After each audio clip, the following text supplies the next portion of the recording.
नमस्ते सबैजनालाई, तपाईलाई फेरि पनि स्वागत छ हाम्रो च्यानल बाइट कोर्समा। हामी चाहिँ सी प्रोग्रामिङ ल्याङ्ग्वेजलाई सिकिरहेका छौं काफी सजिलो र रमाइलो तरिकाबाट। र यदि तपाईले हाम्रो च्यानलमा चाहिँ यस्तो भिडियोलाई पहिलो पटक हेर्दै हुनुहुन्छ भने यो चाहिँ सी प्रोग्रामिङको प्लेलिस्ट हो र यो प्लेलिस्टमा धेरै भिडियोहरू पहिला पनि छन् होला। र यदि तपाईले त्यो भिडियोहरुलाई सुरुबाट पालै-पालो हेर्नुभयो भने चाहिँ यो भिडियो बढी कल्याणकारी साबित हुनेछ। यो भन्दा अगाडिको भिडियोमा चाहिँ हामीले एउटा टर्नरी अपरेटर थियो, कन्डिसनल अपरेटर भनेर त्यसको बारेमा पढेका थियौं र इफ एल्स स्टेटमेन्टलाई प्रोग्राममा कति बेला र कसरी प्रयोग गर्ने भन्ने बारे पनि सिकेका थियौं। र आजको यस भिडियो श्रृंखलामा चाहिँ हामी जो कन्डिसनल स्टेटमेन्टहरु हामी पढिरहेका छौं, जसमध्ये if statement, if else statement पढिसक्यौं, त्यसैको तेस्रो topic the if else if ladder बारे पढ्ने छौं र त्यसलाई प्रोग्राममा कसरी र कुन बेला प्रयोग गरिन्छ भनेर सिक्ने छौं। तर हामी सँगसँगै अपरेटरहरु पनि पढिरहेका छौं, त्यही भएर आज पनि पहिला हामी लजिकल अपरेटर बारे सिक्ने छौं र त्यसपछि लजिकल अपरेटरहरु र इफ एल्स इफ लेटरलाई कसरी प्रयोग गरिन्छ भनेर सिक्ने छौं। र यदि तपाईले चाहिँ अहिले जो मैले भर्खरै भने if statement, if else statement या अपरेटरहरुमा पनि arithmetic operator, assignment operator, comma operator, relational operator, conditional operator यिनीहरु बारे पढ्नु भएको छैन भने यो भन्दा पछिल्लो भिडियोहरु हेरेर त्यो कुराहरुलाई पढ्नु होला। लिंक चाहिँ माथि आई बटनमा पनि भेटिनेछ र तल डिस्क्रिप्सनमा पनि भेटिनेछ। ल अब चाहिँ आजको यो भिडियोलाई हामी सुरु गर्ने छौं फर्मली लजिकल अपरेटरहरु बारे पढेर।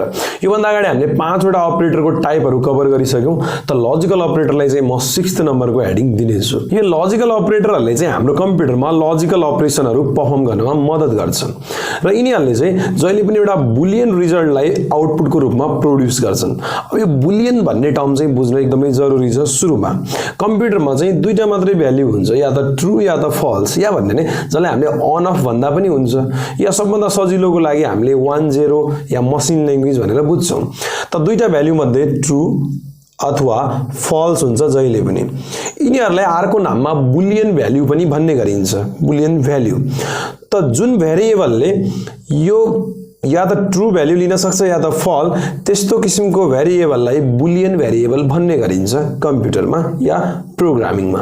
र सजिलोको लागि चाहिँ हामी बुलियनमा ट्रू भनेको 1 र फल्स भनेको 0 भनेर बुझ्ने गर्छौं। र कुनै पनि लजिकल अपरेसनको रिजल्ट चाहिँ या त ट्रू आउनेछ या त फल्स आउनेछ, जसलाई हामी 1 र 0 को रूपमा इन्टरप्रेट गर्नेछौं। त्यही भएर हामीले चाहिँ कुनै पनि लजिकल अपरेसनको रिजल्टलाई आउटपुट गर्न खोज्ने हो भने पनि या त 0 या त 1 को रूपमा आउँछ, जो भनेको चाहिँ सी प्रोग्रामिङमा इन्टिजर भनेर हामी चिन्ने छौं। ल अब चाहिँ ढिलो नगरिकन यसको 3 वटा किसिमहरु हुन्छ लजिकल अपरेटरको, जसलाई हामीले सी प्रोग्रामिङमा युज गर्छौं।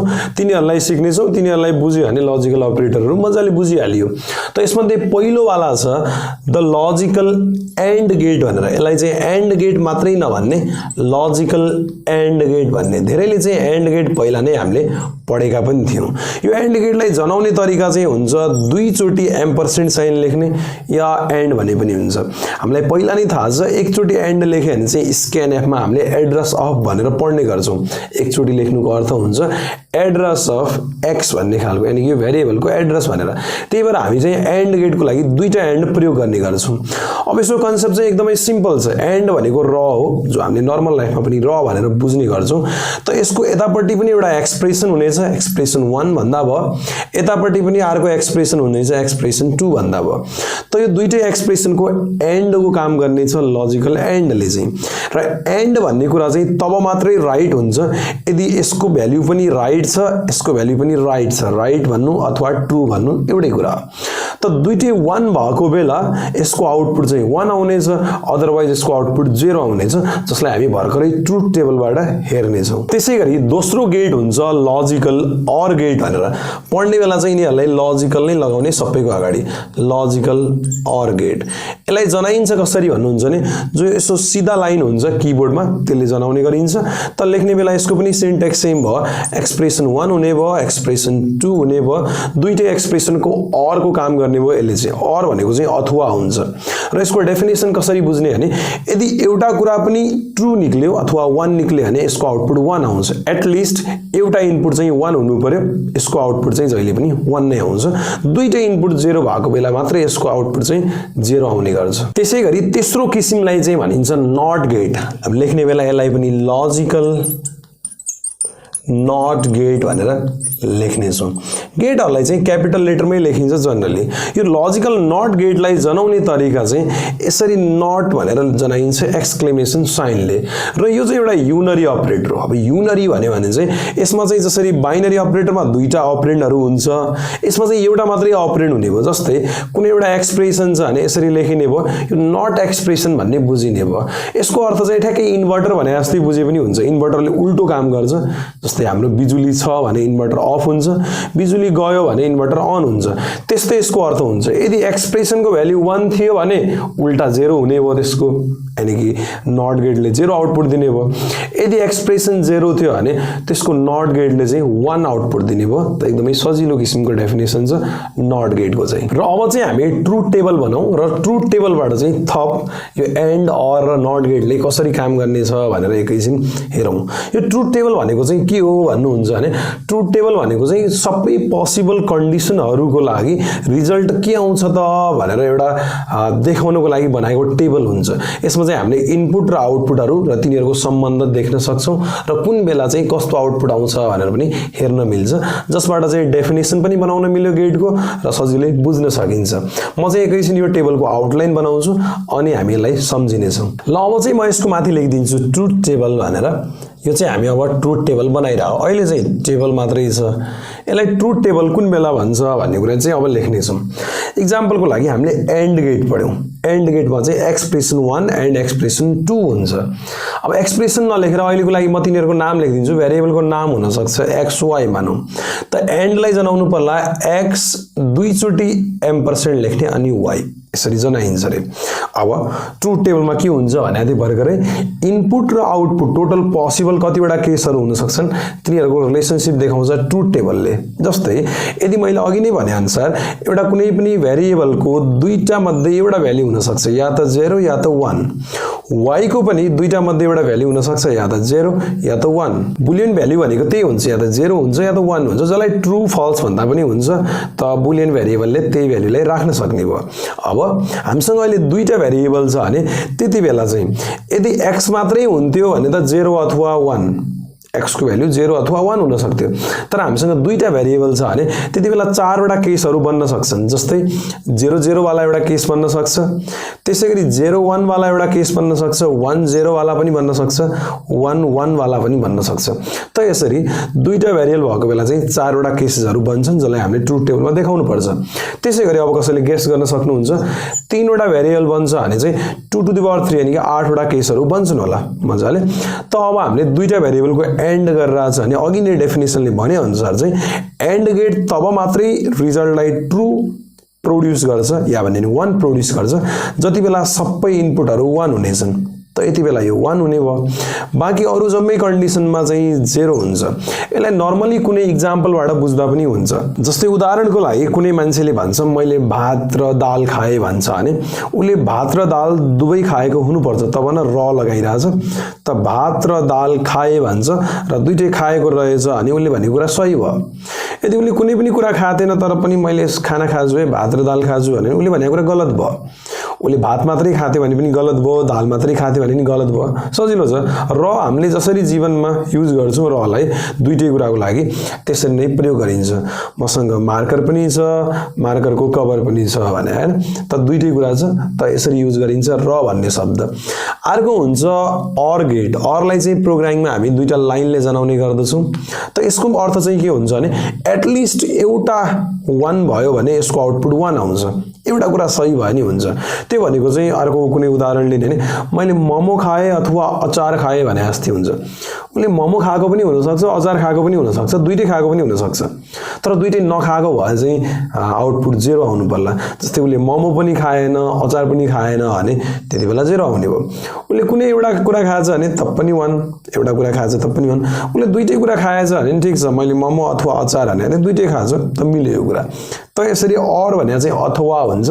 त सामान्यतया हामी जसरी अथवालाई प्रयोग गर्छौँ त्यसरी नै अर गेटलाई प्रयोग गर्नेछौँ। अर्को हुन्छ भने चाहिँ नट गेट। नटलाई चाहिँ एक्सक्लेमेसन साइनले जनाउने गरिन्छ। जस्तै यदि मैले x को नट गर्न चाहे भने यो चाहिँ एउटा युनरी अपरेटर हो, त्यही भएर एउटा मात्रै अपरेन्ड हुने भयो। यिनीहरुमा चाहिँ दुईटा अपरेन्ड थियो। त x को भ्यालुलाई मात्रै हेर्ने त्यसको ठ्याक्कै विपरीत यहाँ लेखिदिने 0 छ भने 1 लेख्ने 1 छ भने 0 लेख्ने ठीक छ त दुईचोटी 0 छ दुईचोटी 1 लेखिदिन्छु म दुईचोटी 1 छ दुईचोटी 0 लेखिदिन्छु अब अहिले चाहिँ यो दुईचोटी लेख्नुको खासै अर्थ चाहिँ छैन एकचोटी 0 को 1 1 को 0 लेख्ने हुन्छ तर टेबललाई कम्प्लिट गर्नको लागि चाहिँ मैले दुईचोटी लेखिदिए सिमिलरली कसैले y को लागि पनि नट गेट प्रयोग गर्न चाहन्छ भने यहाँ y गेट छ 0 1 0 1 छ त 0 को उल्टा 1 हुने भयो इन्भर्टरको जस्तो काम गर्छ भने अनि यसरी 1 0 ठ्याक्कै यसको 1 भयो भने 0 0 भने 1 हुनेछ मैले जहाँ 1 लेखेको छु त्यहाँ 2 लेख्न मिल्छ मैले जहाँ 0 लेखेको छु त्यहाँ फल्स लेख्न मिल्छ ठाउँ मात्रै उगड्ने हो कन्सेप्ट चाहिँ सेम नै हो त यसलाई भन्छ ट्रुथ टेबल आई होप यसलाई हेर्यो भने मजाले समझमा आउँछ होला तीनवटै गेटले कसरी काम गर्छ भनेर अब ट्रुथ टेबल हेरिसकेपछि एउटा सानो एक्जाम्पल हेरौँ हामी एक्जाम्पल त धेरै हेर्ने छौँ पछि जसमा लजिकल अपरेटरहरू प्रयोग हुनेछन् तर एउटा सिम्पली कसैले प्रिन्ट गर्न चाह्यो भने यो 1 अथवा 0 आउँछ भन्दैछन् आउँछ कि आउँदैन भनेर चेक गर्न चाह्यो भने चाहिँ उले सिम्पल कुराहरू दिन सक्छ जस्तै म एउटा प्रिन्ट एफ वाला लाइन लेख्छु मानौ यहाँ प्रिन्ट एफ छ प्रिन्ट एफ लेख्न त हामीले अलरेडी सिकेका छौँ यसमा म सिम्पल कुरा लेख्छु जस्तै 5 इज ग्रेटर देन 2 ठीक छ यो भनेको कुरा 5 2 भन्दा बढी हो र सँगसँगै म लेख्छु 10 12 भन्दा सानो भनेर मैले भनेको यो दुईटै कुराहरू राइट छ र मैले भर्खरै भनेको थिएँ यदि यो दुईटै एक्सप्रेसनहरू ट्रू छन् भने यो एन्ड गेटले प्रोड्युस गर्ने रिजल्ट पनि ट्रू यानी कि 1 हुनुपर्छ त 1 हुनुपर्छ त त्यसलाई प्रिन्ट पनि गर्न सकिन्छ होला त this and this is %d भनेर कसैले लेख्छ र यो कुरालाई प्रिन्ट गर्न खोज्छ भने अब प्रिन्ट गर्ने ठाउँमा पनि यसैले नै लेखिदिने 5 is greater then 2 and 10 is less than 12 यतिकै लेखेर सेमिकलन लगाइदिने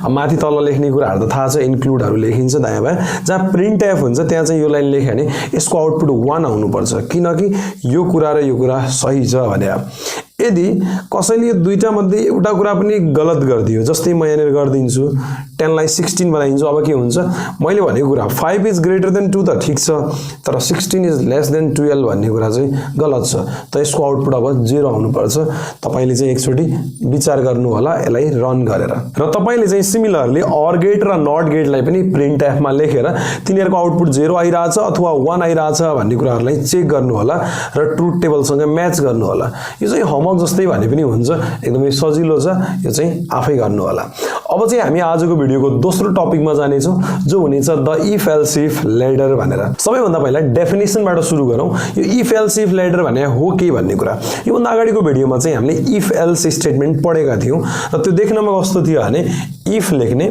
त्यसमा कुनै कन्डिसन थियो जसलाई हामीले टेस्ट कन्डिसन पनि भनेका थियौं यो कन्डिसन र यो कन्डिसन राइट भयो भने कुनै काम गर्ने भनेर यहाँ लेखेका थियौं यदि यो कन्डिसन राइट नभएर रङ यानी कि फल्स भयो भने एल्स हुनेछ एल्समा पनि कुनै स्टेटमेन्ट हुनेछ भनेको थियो यस्तो हामीले अलरेडी पढिसक्यौं इफ एल्स स्टेटमेन्टमा यो इफ एल्स इफ भने चाहिँ के हो भन्नुहुन्छ भने जहिले पनि हामीसँग एउटा कन्डिसन हुने त्यो ट्रू अथवा फल्स हुने यस्तो मात्रै अवस्था आउँछ कि कुनै बेला मल्टिपल कन्डिसन पनि हुन सक्छन् मल्टिपल कन्डिसन भएको बेला चाहिँ कहाँ लेख्ने त कन्डिसन लेख्ने त एउटै बक्स छ भनेर प्रोग्रामिङमा चाहिँ इफ एल्स इफ स्टेटमेन्टहरु बनाइएको हुन्छ अब यसले कसरी काम गर्छ भनेर सिक्नु भन्दा पहिला एकैछिन यसको सिन्ट्याक्स हेरौं सिन्ट्याक्स चाहिँ ठ्याक्कै इफ एल्स जस्तै हुने भयो त इफमा हामीले कन्डिसन लेख्ने गरेका थियौं यो भित्र पनि अब टेस्ट कन्डिसन लेखे पनि त्यही कुरा हो कन्डिसन लेखे पनि त्यही कुरा हो म यो भित्र लेखिदिन्छु कन्डिसन 1 मानौ यदि पहिलो कन्डिसन हामीसँग धेरै कन्डिसनहरु छन् त्यसमध्ये पहिलो कन्डिसन छ भने त्यसलाई यसमा लेख्ने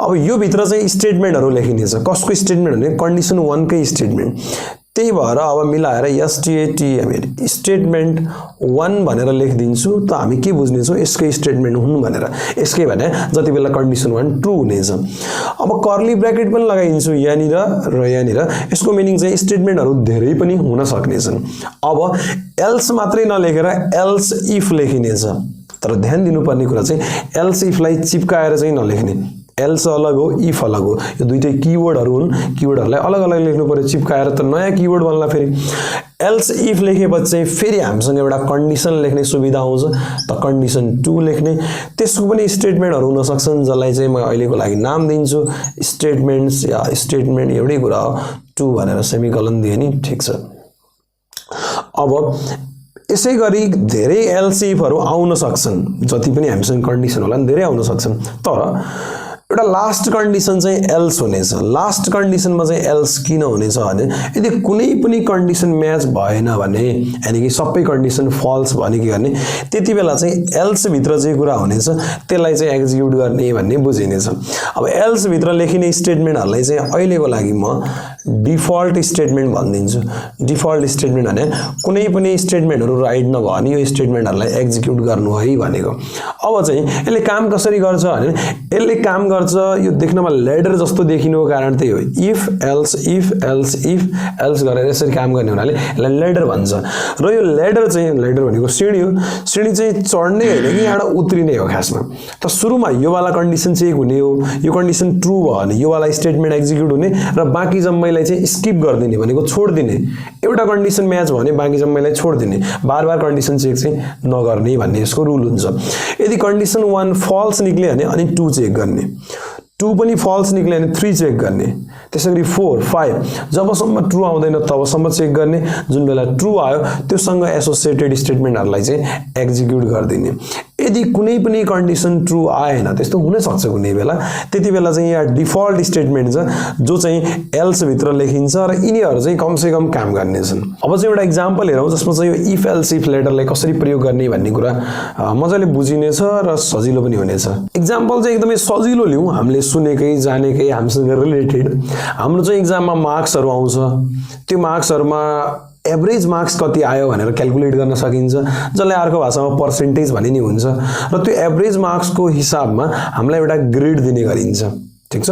त्यो ग्रेडलाई हामी अहिलेको लागि यसरी छुट्याउँ। 90 मार्क्स भन्दा बढी अथवा 90 छ भने ए, 80 अथवा 80 भन्दा बढी छ भने बी, 70 अथवा 70 भन्दा बढी छ भने सी, यसरी छुट्याउँ। त त्यसलाई लेख्नु पर्यो भने अब हामी कोडमा कसरी लेख्ने छौं मजाले इफ लेख्ने। यदि कसैको एभरेज मार्क्स भनौं जसलाई पर्सेन्टेज भन्दा नि हुन्छ, मानौ पीईआर भनेर छ, कसैको percentage greater or equals to 90 छ भने उलाई भन्दिने ग्रेड ए आयो है भनेर। म अहिलेको लागि प्रिन्ट एफ नै लेखिदिन्छु। प्रिन्ट एफ ए मात्रै लेखे ल, उसको चाहिँ ए भनेर प्रिन्ट हुनेछ। त्यसैगरी यदि उसको 90 भन्दा बढी आएन तर 80 भन्दा बढी आयो भने उले यसरी चेक गर्नेछ percentage is greater or equals to 80 भनेर। त्यति बेला चाहिँ मैले यदि प्रिन्ट एफ बी लेखे भने चाहिँ उसको लागि बी प्रिन्ट हुनेछ। सिमिलरली एल्स इफ र त्यसैगरी उले percentage greater or equals to 70 लेखे भने चाहिँ उसको लागि प्रिन्ट हुनेछ भनौं सी ग्रेड भनेर। त यसैगरी हामीले एड गर्न सक्छौं 60 को लागि, 50 को लागि, सबैको लागि। अब चाहिँ म एउटा एल्स लेखिदिन्छु, लास्ट वाला एल्स। यदि कुनै पनि ग्रेड आएन भने त्यो मान्छे फेल भयो भन्ने बुझिनेछ, यानी कि एफ ग्रेड लेखिदिन्छु अहिलेको लागि चाहिँ ल एफ भनेर। त यसलाई चाहिँ इफ एल्स इफ लेटरको एक्जाम्पल भन्न मिल्छ। यसमा चाहिँ हामीले 90 भन्दा बढी आयो भने ए ग्रेड, 80 भन्दा बढी आयो भने बी ग्रेड, 70 भन्दा बढी आयो भने सी ग्रेड, 60 भन्दा बढीलाई डी ग्रेड, 50 भन्दा बढीलाई ई ग्रेड, यसरी जति पनि दिन मिल्छ। अब यो हाइपोथेटिकल एक्जाम्पल हो, ठ्याक्कै हाम्रो एक्जाममा कस्तो हुन्छ त्यो चाहिँ आफै मिलाउनु होला। अब कसैले चाहिँ यो कर्ली ब्र्याकेटको कुरा गर्छ भने चाहिँ थाहा छ कर्ली ब्र्याकेट त्यति बेला प्रयोग गरिन्छ जति बेला एक भन्दा बढी स्टेटमेन्ट छ त्यति बेला प्रयोग गर्नु ठीक हुन्छ। अरु बेला पनि प्रयोग गर्न त मिल्छ, तर जति बेला कम्पाउन्ड स्टेटमेन्ट हुन्छ त्यति बेला चाहिँ कर्ली ब्र्याकेट लाउनै पर्छ। एउटा भएको बेला चाहिँ लाए नि हुन्छ, नलाए नि हुन्छ। त्यही भएर मैले अघि छोड्दिएको थिएँ, अब थप दिए। त एउटा एक्जाम्पल हुन जान्छ इफ एल्स इफ लेटरको। अब अन्तिममा चाहिँ एकैछिन यो इफ एल्स इफ लेटरको चाहिँ फ्लो चार्ट कस्तो हुन्छ भनेर पनि हेर्दियौं। एकदमै सजिलो किसिमको छ। यसमा चाहिँ के हुने भयो भने कन्डिसन हुने भयो एउटा। अब म सानो बनाइरहेको छु, त्यही भएर सानोमै लेख्छु C1 भनेर कन्डिसन। पहिलो कन्डिसन या त ट्रू हुन सक्छ या त फल्स हुन सक्छ, जतापट्टि लेखे नि हुन्छ ट्रू फल्स। अहिलेको लागि मानौ मैले यता ट्रू लेखे यता फल्स लेखे, ठीक छ। अब यदि कन्डिसन पहिलो कन्डिसन नै राइट भयो भने त केही पनि छैन, यसको रिलेटेड जो पनि स्टेटमेन्ट होला तिनीहरुलाई एक्जिक्युट गर्नु पर्ला, जसलाई मैले अहिलेको लागि S1 लेखिदिए किनकि कन्डिसन C1 छ, ठीक छ। अब कन्डिसन फल्स भयो भने के गर्ने त? फल्स भयो भने चाहिँ दोस्रो कन्डिसन चेक गर्ने। त्यही भएर एउटा अर्को डायमन्ड बक्स भन्ने छ कन्डिसनको लागि, जसमा म C2 लेख्ने छु। यो कन्डिसन पनि या त ट्रू हुन सक्छ या त फल्स हुन सक्छ। त यसको पनि केही स्टेटमेन्टहरु हुन सक्छ जसलाई म S2 को नाम दिन सक्छु अहिले। यसलाई पनि फल्स भने एउटा अर्को कन्डिसन चेक गर्ने, जो कन्डिसन अहिलेको लागि 3 हुन सक्छ मानौ। त्यो कन्डिसन पनि या त ट्रू होला, ट्रू भयो भने यो स्टेटमेन्टहरु एक्जिक्युट गर्ने, जसलाई S3 भन्यो, यो पनि फल्स हुन सक्छ। यसै गरी यो सिलसिला धेरै देरसम्म चल्न सक्छ जबसम्म कुनै पनि कन्डिसनहरु राइट नहुन सक्छन्, यानी कि फल्स हुन सक्छन् सबै कन्डिसनहरु। त्यस्तो भयो भने चाहिँ अन्तिममा एउटा स्टेटमेन्टहरुलाई चाहिँ डिफल्ट स्टेटमेन्ट भनेर यसरी लेखिदिने। त्यो भनेको चाहिँ कुनै पनि कन्डिसन ट्रू नभएको बेला, यानी कि सबै कन्डिसन फल्स भएको बेला चाहिँ डिफल्ट स्टेटमेन्टहरु एक्जिक्युट हुनेछ। त यो एक्जाम्पल र यो फ्लो चार्ट दुईटै बुझिन्छ होला, म तलतिर फ्लो चार्ट भनेर लेखिदिन्छु। त यसरी इफ एल्स इफ लेडरको फ्लो चार्ट सजिलै बनाउन सकिन्छ। I hope if else if ladder पनि बुझियो होला। अब चाहिँ एउटा असाइनमेन्ट जस्तो आफै बनाउनु होला। त्यसमा चाहिँ के गर्नु होला भने भन्दा अगाडिको भिडियोमा हामीले दुईटा नम्बरलाई कम्पेयर गरेका थिए। तपाई चाहिँ 3 वटा या 4 वटा नम्बरलाई कम्पेयर गर्नु होला। म अलिकति हिन्ट दिन्छु कसरी लेख्ने। यसरी लेख्नु होला if A is greater than B र सँगसँगै A is greater than C and gate लगायो भने के हुने त? B भन्दा नि ठुलो, C भन्दा नि ठुलो लेख्ने भने A सबभन्दा ठुलो भन्ने बुझिने। त्यसैगरी एल्स इफ लेख्नु होला र त्यति बेला के हुने त्यो कन्डिसन लेख्नु होला आफै। हामी चाहिँ नेक्स्ट भिडियोमा म चाहिँ कम्प्युटरमा कोड लेखेर त्यो भिडियोलाई अपलोड गर्नेछु। आजको भिडियो धेरै लामो भइसकेको हुनाले यो काम चाहिँ अर्को भिडियोमा गर्नेछु। अब तपाईले चाहिँ लजिकल अपरेटर र इफ एल्स इफ स्टेटमेन्ट दुईटैलाई मिलाएर कस्तो किसिमको एक्जाम्पलहरु गर्न सकिन्छ भनेर आफै गर्नु होला। र मलाई आशा छ कि तपाईले चाहिँ आजको यो भिडियोबाट चाहिँ लजिकल अपरेटरहरु तिनको 3 वटा किसिम लजिकल एन्ड, लजिकल अर र लजिकल नट पनि बुझ्नु भयो होला। र सँगसँगै इफ एल्स इफ लेडर यानी कि इफ एल्स इफ स्टेटमेन्टलाई बार-बार कसरी लेख्ने जति बेला मल्टिपल कन्डिसन हुन्छ त्यो कुरा पनि बुझ्नु भयो होला। म चाहिँ तपाईलाई इफ एल्स इफ लेडरको एउटा अर्को एक्जाम्पल सुनाउँछु। त्यसमा चाहिँ यदि तपाईले हाम्रो च्यानललाई अहिलेसम्म सब्स्क्राइब गर्नु भएको छैन भने सब्स्क्राइब गर्नु होला। सब्स्क्राइब गरिसक्नु भयो भने भिडियोलाई लाइक गर्नु होला। लाइक गरिसक्नु भयो भने कमेन्ट गर्नु होला कस्तो लागिरहेछ भिडियो भनेर। कमेन्ट गरिसक्नु भयो भने आफ्नो साथीहरुसँग पनि शेयर गर्नु होला यदि भिडियो मन पर्यो भने। यदि यो सबै काम गरिसक्नु भयो भने तपाईलाई धन्यवाद। त्यो चाहिँ डिफल्ट स्टेटमेन्ट हुनेछ यो वाला एक्जाम्पलको। र हामी चाहिँ यस्तै कुनै अर्को भिडियोमा भेट्नेछौँ। आई होप छिटै भेट्नेछौँ। र भिडियोलाई चाहिँ अन्तिमसम्म ध्यान दिएर हेर्नु भएकोमा चाहिँ तपाईलाई धन्यवाद।